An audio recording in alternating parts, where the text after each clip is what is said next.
So, Chapter 38 is all about LLCs and other special business forms. So, LLCs are limited liability companies, and basically they're just a hybrid of a corporation and a partnership. So, for the liability sense, they're more like a corporation, but they're taxed as if they were a partnership. So, it's just a combination of those. So basically, the members are protected from personal liability, and it's also the LLC is a separate entity apart from the owner, so they're taxed two separately. They're both separate. The formation of it's similar to to a partnership or corporation in the way you have to have articles of organization and a pre-formation contract, which is usually just the contract during the formation process, just so all partners are held to accountability. Which, as for jurisdiction, it's treated as a citizen of the state in which it's incorporated, so it abides by those state laws. The advantages of this, like I talked about, is with the tax and liability, but so if something were to happen, they just can go after the company, not the person. So the personal members are not held liable. Two or more members can choose how they want to be if there's two or more members, they can choose how they want to be taxed. So whether they want to be taxed as a corporation or partnership.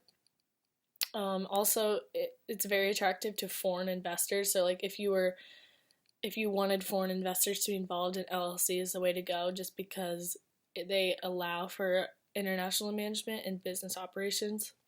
Some disadvantages of them, state to state, there's different statutes to abide by, so that can get complicated. And so basically that just means if it operates in multiple different states, it could be treated differently depending on where it is.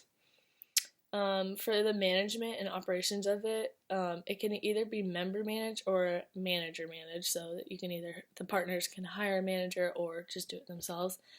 The fiduciary duties, so it's just basically to who the duties are owed, affect the outcome of the litigation if they were to be charged.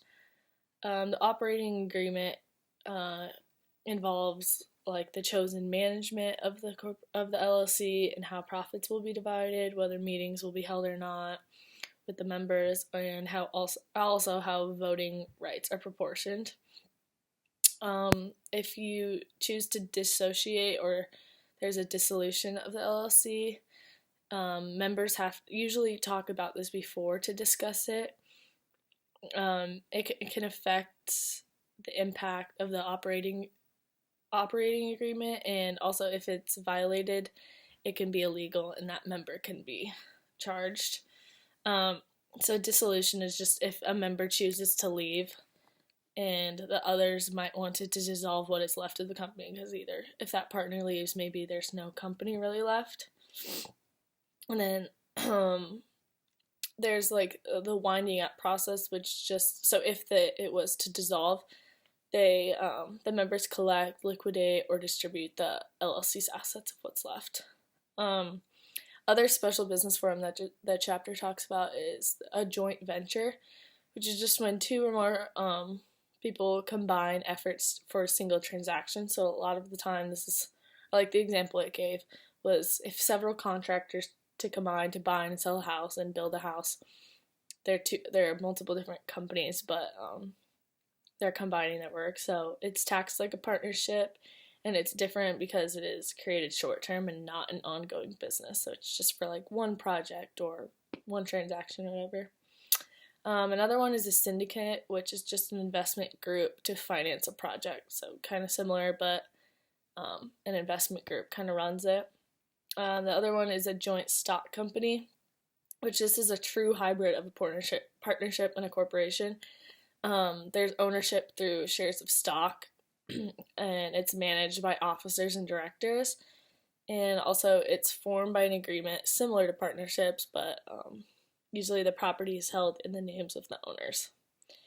And then they talk about a business trust, which is created by a written trust agreement setting forth the interests of the beneficiaries and obligations and powers between the trustees. So there's involved are the beneficiaries and the trustees. So profits are distributed to the beneficiaries, and it resembles a corporation in many ways. A co-op or a cooperative is organized to perform an economic service to its members' shareholders. So this is just basically where members pool their resources to gain advantage in the market. So I think the example in the book was Land O'Lakes. So it benefits the buyer and the seller. So the seller has more control of the market for whatever the resource is, but also it allows for lower prices just because it's a broader sense. And they can be incorporated or unincorporated. So